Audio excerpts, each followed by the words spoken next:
उठ फरीदा सुतिया ते मेला वेखण जा। उठ फरीदा सुतिया ते मेला वेखण जा। जे कोई मिल जाए बख्शिया होया ते तू ही बख्शिया जा है।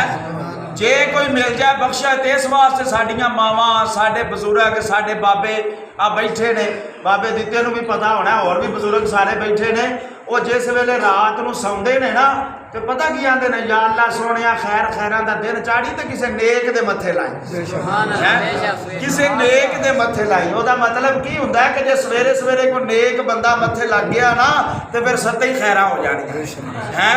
ते जे बंदा सवेरे सवेरे जनाबे वाला उठे ही ना, नमाज का टाइम लग जाए, सूरज सिर ते आ जाए तो फिर जनाबे वाला हूँ अगली मिसाल मैं नहीं देनी, सारे समझते हो पंजाबी बंदे हो जिवें आंदे ने कां जनाब आ जान है। सूरज सिर ते आ जाए तो उदों बंदा अखां मलदा मलदा उठे तो दो छट्टे इधर मारे तो दो इधर मारे, रोटी पक्की है तो फिर बरकत भी तो उन्नी कोई होनी है ना मेरा वीर।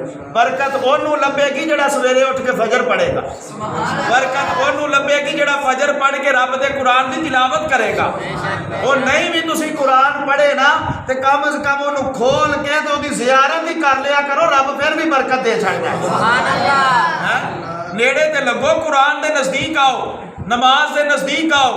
मेरे नबी पाक ने सलात व सलाम ने फरमाया दुनिया मर जाती है मेकअप कर करके सोहने होने वास्ते। मेरे आका ने फरमाया फजर की नमाज रोज तू पढ़ दिया कर, नूर मैनू तेरा रब अता फरमा छड़ेगा, नूर तेनू तेरा खुदा अता फरमा छड़ेगा। तो जे बंदा नमाज कोई ना पढ़े तो भावें तू मेरा वीर लाख रुपये की करीब लिया के ला लै, बनना वो कुछ ही जो रब ने दिता है। गल वही होनी है, रंग की गल को नहीं हुंदी। गल हुंदी है कि बंदा किसी दियां नज़रां च सोहना हो गया है। गल हुंदी है रंग तो सारे रब ने बनाए ने है। मैं अगे गल की है, बड़े बड़े काफर सरदार सन मक्के दे, पर काबे ते बिलाल ही चढ़िया सी है, ओहदा भी रंग काला सी। ते जे वो रंग की गल हुंदी ते सरकार फरमांदे नहीं हो तेरा रंग काला तू नहीं चढ़ना। नहीं, मेरे नबी ने नहीं फरमाया, मेरे आका फरमाया चढ़ काबे ते।